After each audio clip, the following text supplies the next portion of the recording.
mind, the parachute he selected was non-steerable, meaning he would not have been able to steer his descent towards a specific landing spot, thus precluding any potential coordination with an accomplice. So many.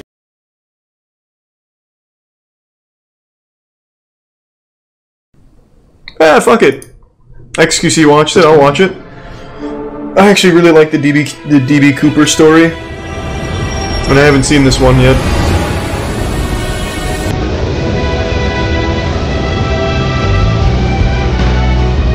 Thanks to the resub Rick in the Prime, Gregory, and Mustard.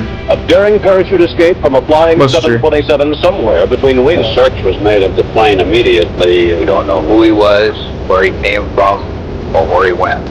I expect that we'll keep looking until we find him or find out what happened.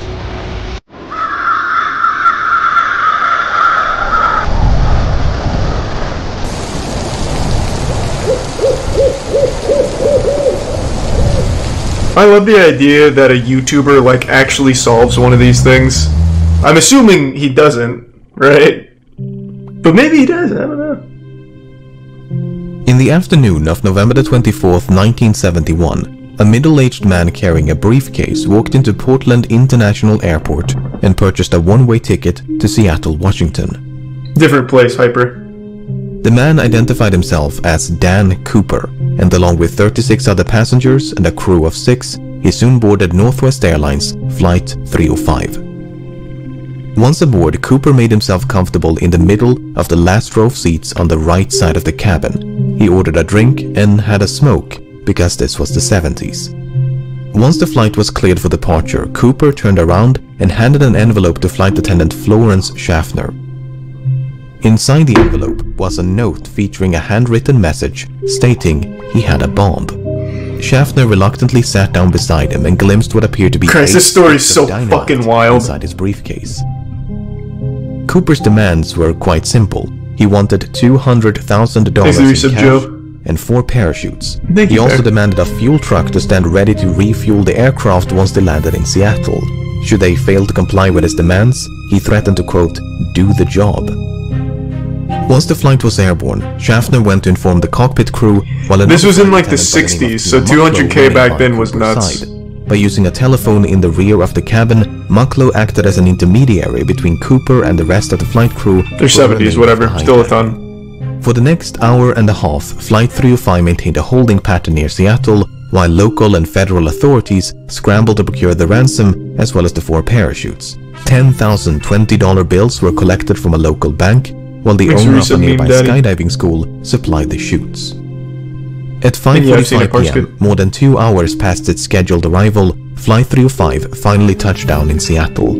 By this point, it was well after sunset, and the aircraft was brought to a remote section of the tarmac.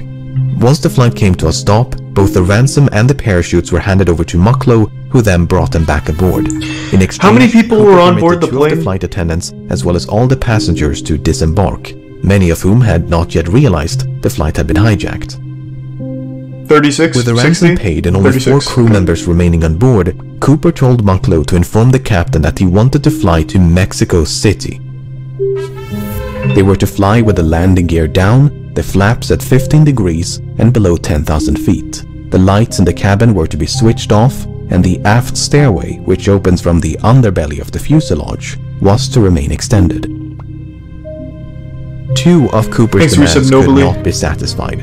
First of all, the flight configuration he'd requested would not allow for a non-stop flight to Mexico City. As such, Cooper proposed a refueling stop in Phoenix, Yuma, or Sacramento before they all agreed on Reno, Nevada.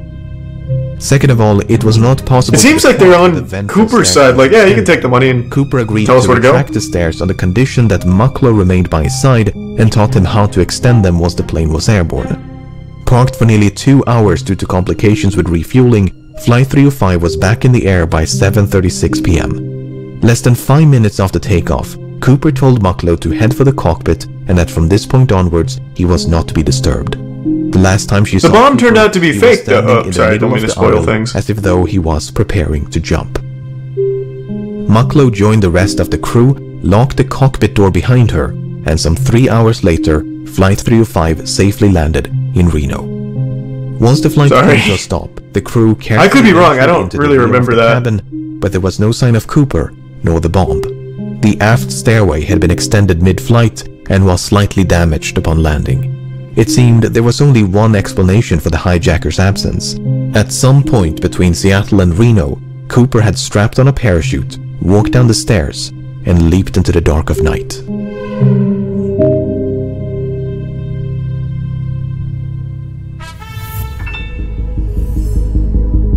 Thanks, Resub beat on. I'm not sure, Bear. As soon as it became clear that Cooper was no longer on board, dozens of FBI agents converged upon the aircraft, only to discover a disappointing amount of physical evidence. A black clip-on tie, 8 cigarette butts, and 2 of the 4 parachutes were all that Cooper left behind. Evidently, he'd brought the ransom and briefcase along with him. In interviews conducted on the night of the hijacking, Cooper was described by the crew and passengers as a white male with brown eyes and dark hair. He appeared to be in his mid-40s and wore a dark trench coat, a dark suit, a white shirt, a black tie, and dark shoes.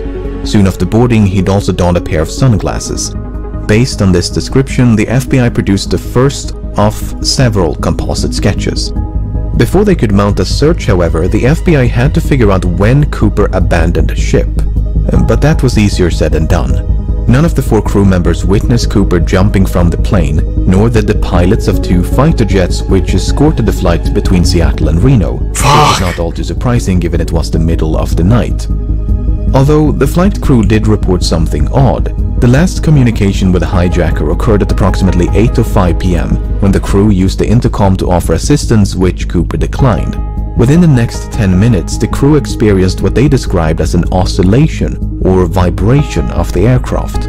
At the time, the crew suspected it might have been produced by Cooper's jump, and a subsequent recreation of the hijacking supported that conclusion.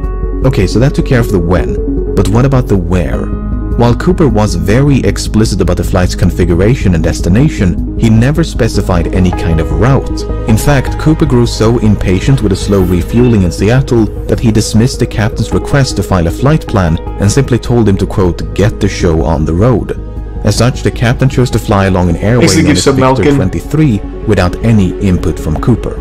By using Victor 23 as a guide, authorities estimated the most probable location of the flight at the approximated time of the jump was about 40 kilometers north of Portland. And so, at the break of dawn, the FBI mounted an impressive search operation using helicopters, airplanes, and ground troops. The problem was, even if the estimated bailout point was accurate, Cooper's eventual landing or drop zone was far more difficult to pinpoint. The loosely Fuck, it's so cool! This guy's like an actual Galaxy Brain anime villain. By a dense forest, so it was truly like finding a needle in a haystack. Apart from the difficult terrain, the search was further complicated by low temperatures and inclement weather, which persisted for days. Despite their best efforts, authorities never managed to find a single trace of Cooper, nor the items he brought along with him.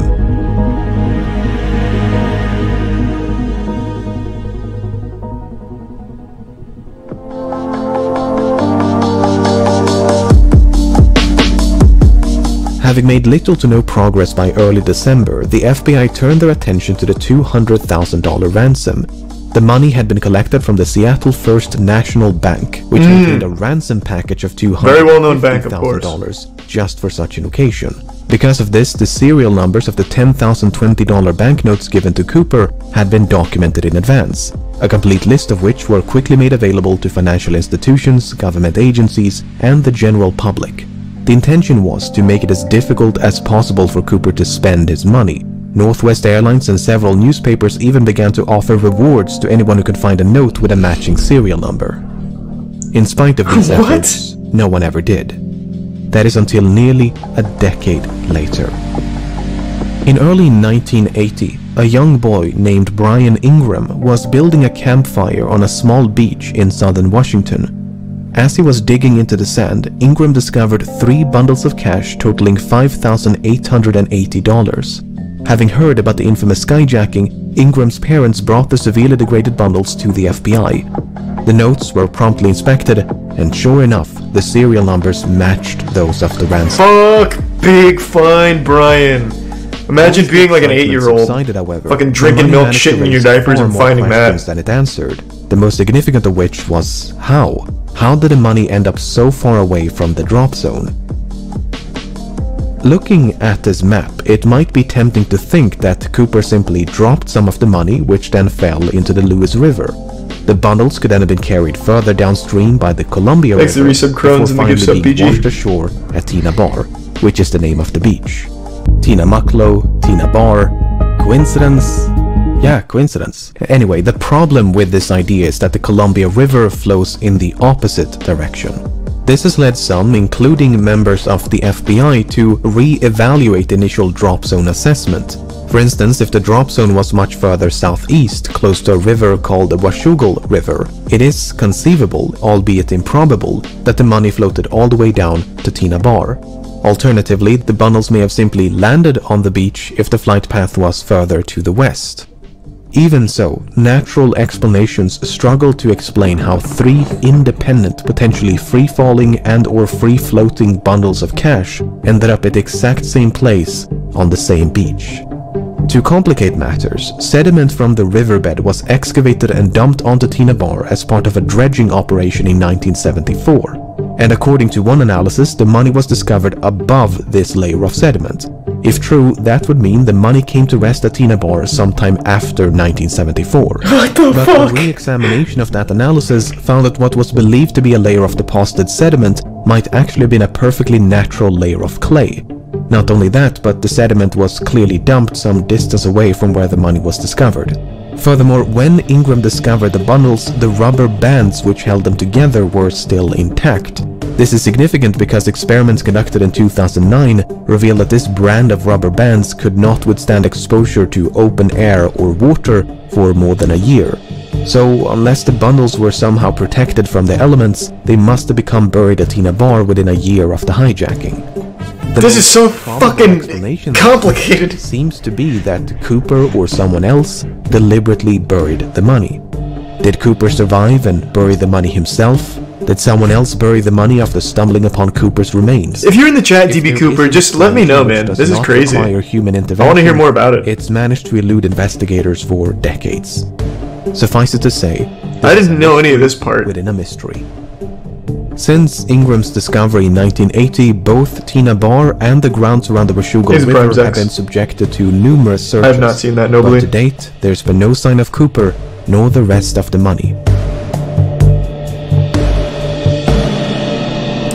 You know, if Cooper was as smart as we think he is, he would have done all of this while having a full beard, and then when he jumped, he would have shaved the beard off.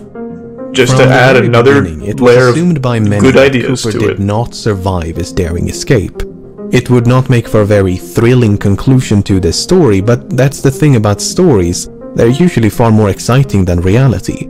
While there is no hard evidence for nor against Cooper's survival, the assumption that he fell to his death is not without merit. When Cooper leaped into the darkness, Flight 305 was plowing through a frigid rainstorm at roughly 170 knots. Oh no! Oh no! The wind was so violent that it ripped out a placard from the aft stairwell. Oh Jesus Christ! He just fucking got blasted! Almost directly below the estimated flight path. To say that Cooper was not dressed for the occasion would be an understatement. The ground beneath him, meanwhile, was obscured by multiple layers of clouds, which likely means that Cooper jumped without knowing his precise location. Even if he could see the ground and had a specific drop zone in mind, the parachute he selected was non-steerable, meaning he would not have been able to steer his descent towards a specific landing spot, thus precluding any potential coordination with an accomplished so many problems. Ground. He also forgot to account for the dragons that hover over Portland, Oregon. His actual competence level is up for debate. And also, on that night, there was a javelin tossing competition. 2 pairs of parachutes, 2 primary and 2 reserve, to make the authorities believe that he intended to take a hostage. That is precisely what happened, as the FBI contemplated, but eventually decided against sabotaging the chutes, as they did not want to risk the life of an innocent civilian. But in their haste to obtain them, they unintentionally provided Cooper with a non-functional dummy chute intended for training purposes. This mishap seems to have gone unnoticed by Cooper because that dummy chute was one of the 2 missing from the plane. Not only that, but Cooper chose the older and technically inferior parachute out of the two primary chutes provided. Nice. So in both cases, it seems like Cooper made the worst possible choice. But there are other ways to interpret this information. For instance, it's possible that Cooper used the dummy chute not as a reserve, but as a means to secure the bag of money. In fact, that is precisely what Cooper tried to do with the functional reserve chute. First, he tried to place the money in the chute's canopy before removing some of the suspension lines and wrap them around the bag. Perhaps he used the dummy chute for a similar purpose. And Cooper's decision to use the older primary chute is not necessarily an indication of inexperience. It could also be a sign of familiarity, because the chute he left behind was a civilian luxury chute, while the one he used was a military chute. The argument is that Cooper might have been trained as, say, a paratrooper, and chose the older military chute because that's the one with which he was most familiar. I'm starting to doubt it. I don't think so. Suspect that Cooper had a military You could have given him a giant pair of pants and he probably would have jumped off holding them. Cooper mentioned that the I think he's dumb as fuck now. was only 20 minutes away from the Seattle-Tacoma airport. At the time, that was an accurate assessment and might suggest a military background. Apart from the potential military connections, Cooper may even have had links to the Central Intelligence Agency. I doubt it. You see, the type of aircraft which he was probably like a Redditor before Reddit existed. 727 was also used by the CIA to covertly drop agents and supplies during the Vietnam War.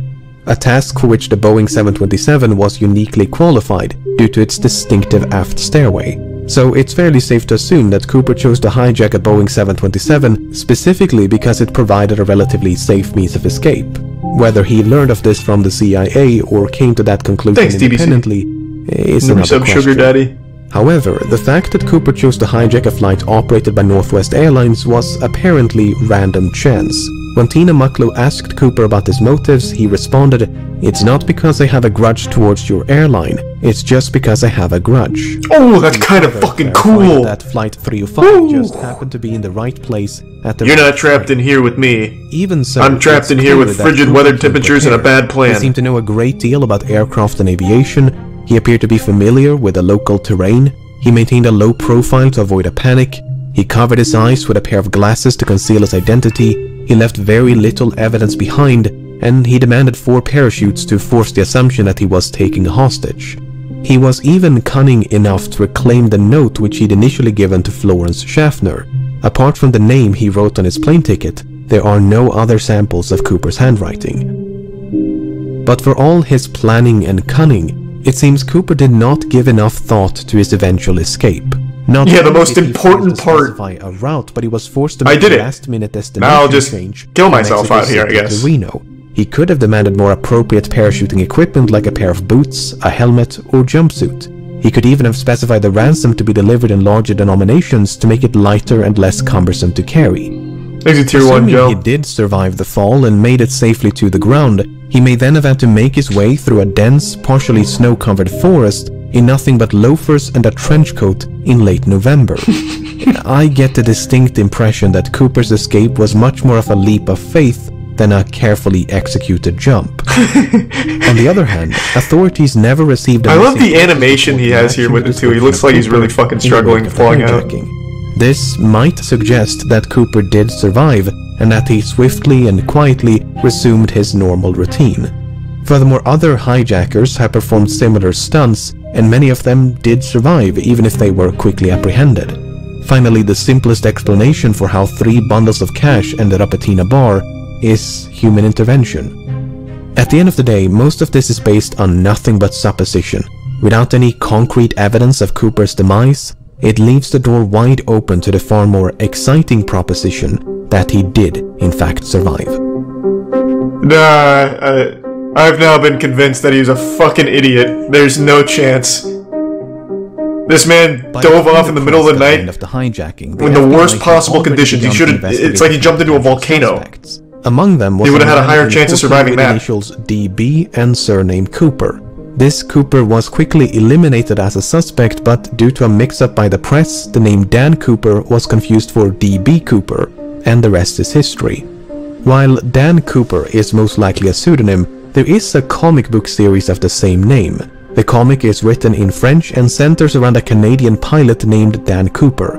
While the comic was not translated into English nor sold in the United States before 1971, it was available in Canada, which has a large French-speaking population. Given that American and Canadian accents can be difficult to distinguish, it's possible that Cooper, who was described as having no discernible accent, was a bilingual Canadian. This might even be supported by something that Cooper might have said. You see, when the captain relayed Cooper's demands to air traffic control, he used the phrase negotiable American currency. It seems doubtful that an American citizen would specify American currency, so perhaps Cooper was not American. The problem is, we don't know if this is a direct quote from Cooper or paraphrasing by the captain. For instance, notes taken by the crew during the hijacking merely contain the phrase negotiable currency, while testimonies provided by the crew after the hijacking include phrases like $200,000 in cash and circulated US currency. So, Cooper might have been Canadian. And I think Cooper might have been an alien. Dan Cooper At this point, he could be anything, anyone. We could all be D.B. Cooper. Might have taken his name from something or someone else. Nearly half a century has gone by since the hijacking took place, and in that time, thousands of suspects have been questioned and investigated. It would obviously be impossible to cover all of them here, but let's take a look at some of the people that at some point or another have been suspected of being D.B. Cooper. It's just a picture of my dad. This man loves working on old cars. First became a suspect. He's never parachuted, but we thought it was worth checking out anyway. He seems like a solid candidate. He was a decorated Army paratrooper and helicopter pilot. He had experience with explosives. He had an extensive criminal record. He had an uncle named John Cooper who was an avid skydiver. Whoa. He was expelled from the army only months before the hijacking, which might suggest a motive. After all, the hijacker did say he had a grudge. When confronted by journalists and private investigators, Rackstraw would neither confirm nor outright deny that he was D.B. Cooper. It's him then. He'd say things like, "I could have been," or "I would not discount myself." Actually, On the other hand, Rackstraw had light-colored eyes, which and thanks Cooper again. More significantly, Rackstraw was only 28 years of age at the time of the hijacking. This is well outside the range of ages reported by the crew and passengers, most of whom believed Cooper was in his mid-40s. Kenneth Christensen first became a suspect in 2003 when his brother noticed certain parallels between him and Cooper. Christensen had briefly served as a paratrooper in World War II, and since 1953 he'd worked for Northwest Airlines as both a mechanic and a flight attendant. He was 45 years old at the time of the hijacking. He was left-handed, which Cooper might have been. For instance, Cooper used his left hand to interact with his briefcase, and the clip-on tie he left on board was affixed with a tie clasp applied from the left. Shortly before he died in 1994, Christensen had supposedly told his brother, "There is something you should know, but I cannot tell you." After his passing, his family discovered over $200,000 in his bank accounts. To top it all off, Florence Schaffner stated that photographs of Christensen bore a strong resemblance to Cooper. Why don't you check the serial numbers on that money? Did not match the physical description of Cooper. He was both shorter and lighter. While Schaffner did see a strong resemblance, she remarked that Cooper had more hair, and that is supported by the composite sketches. And there was nothing suspicious about the large sums of money which he simply earned by selling land. This is the 70s, it wasn't digital, I'm sure he had it physical. In 1972 when he hijacked a Boeing 727 and escaped via the aft stairway, much like D.B. Cooper. Because of the significant overlap between the two hijackings, some believe they must have been committed by the same person. McCoy used a fake name, he used a fake hand grenade to threaten the crew, he used handwritten notes to issue his demands. Both McCoy and Cooper used the phrase "no funny stuff" as a warning to the crew. McCoy demanded $500,000 in cash and 4 parachutes. McCoy also bailed out the back of the plane once they passed over his hometown in the state of Utah. Apart from the similar modus operandi, McCoy had also served in the Vietnam War as a demolitions expert and a helicopter pilot. McCoy did actually survive the fall and managed to evade authorities for 2 full days before he was apprehended and sentenced to 45 years in prison. Before his death in 1974, McCoy refused to confirm or deny that he was D.B. Cooper. On the other hand, McCoy was an avid recreational skydiver and even came prepared with a skydiving helmet and jumpsuit. He gave very specific instructions about the flight path. In addition to the fake hand grenade, McCoy also used an unloaded handgun to threaten the crew. He failed to retrieve one of the notes he'd given to a flight attendant. He was only 29 years of age at the time of the hijacking, and all 3 flight attendants were quite certain that McCoy was not Cooper. While there are meaningful parallels between these two cases, a lot of parallels. McCoy might simply have been a copycat who'd read about D.B. Cooper in the news. That is a lot of fucking parallels, though. Holy shit. Dwayne Webber first became a suspect in 1995 when, shortly before his death, he supposedly told his wife, "I've got a secret to tell you. I am Dan Cooper." Following his deathbed confession, Webber's widow recalled a number of fascinating details. She claims to have found a backpack resembling the one used in the hijacking. She claims Webber had sustained a knee injury after jumping out of a plane. Webber supposedly had a nightmare about leaving his fingerprints on the aft stairs. And a year before the money was discovered at Tina Bar, Webber had allegedly paid a quick visit to the same location. In addition, Webber was a World War II veteran, he had an extensive criminal record, he matched the physical description, and he was 47 years old in 1971. On the other hand, Webber's fingerprints did not match any of the prints collected from Flight 305. Although, to be fair, there's no way to know if any of those prints actually belonged to Cooper. Furthermore, Webber's DNA did not match a DNA sample collected from the tie clasp. But once again, there's no way to know if the DNA on the tie clasp actually came from the hijacker and not someone else. What's so frustrating is that the FBI likely had a much better source of DNA at one point. If you recall, 8 cigarette butts were collected from the scene, and there's a good chance they were all suffused with Cooper's DNA. The problem is, that evidence was lost at some point, and has not turned up since. How? What do you do, shove him up his butthole before jumping off? How did... William Smith first became a suspect in 2018. Smith served in the Navy. I totally forgot about that. And likely had some experience with parachuting. He was 43 years old at the time of the hijacking. He had dark brown eyes. He matched the physical description. He shared a certain likeness with the composite sketches, especially this speculative sketch of an older D.B. Cooper. A student named... That's definitely a drawing from his grandson or something.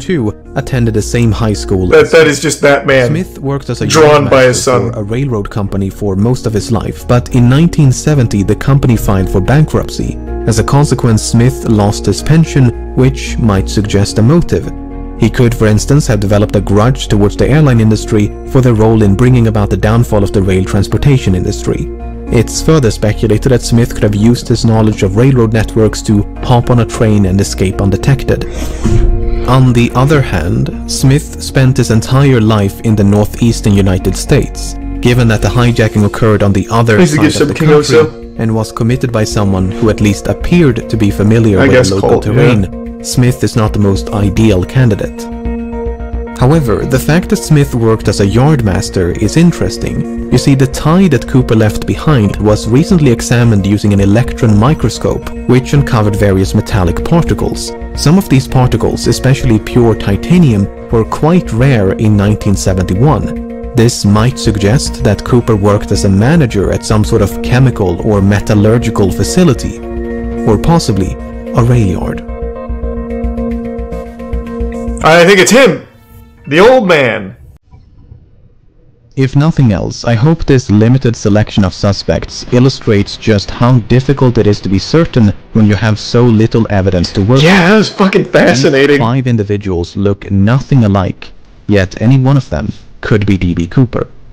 Was Cooper really in his mid-40s, or did he simply look old for his age? Did Cooper really serve in the military? Yeah, what if they all did it? There was 5 Coopers that kept switching out. In 2016, the FBI had to admit defeat and officially close down the case. Unless someone stumbles upon Cooper's remains or manages to track down the rest of the money, it seems there is little hope of resolution. Did Cooper survive? I have no idea. No, he didn't. As long as that possibility cannot be dismissed, the legend of D.B. Cooper will no doubt persist. Thanks the Prime, David. In my professional opinion, I think there's no fucking chance after hearing all of the conditions he would have had to go through to survive, that he actually survived. I think what could have fucking happened is he jumped out of the plane and just got split in half and gored by just awful temperatures. He probably went through like a fucking swarm of locusts too with everything he was saying was going on at the time. I think there's no chance that man fucking tapped down on the ground. He fucking died in mid-flight.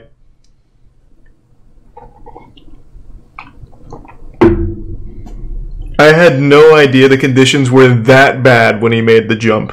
I didn't know half of this shit, actually. I only knew the general overview. Exit Prime Blammo. What a great watch. I can't believe I haven't seen that one. I know what Chubby Emu is. Fuck! Is there any new DB Cooper info now? Now I'm so glued. We have so much technology now, we should be able to recreate the entire history of that tie that DB Cooper left behind. We should be able to take that tie, put it in my fucking hard drive, and be able to see the entire manufacturing process and who owned the tie all the way up until it was on the plane.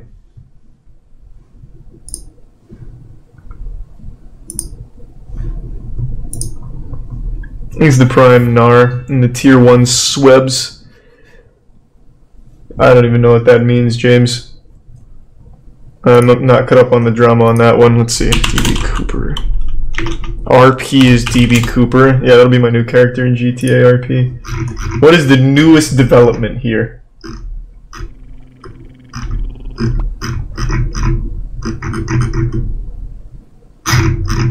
This video was in 2020, so do we have any startling new intel in 2021? Shit.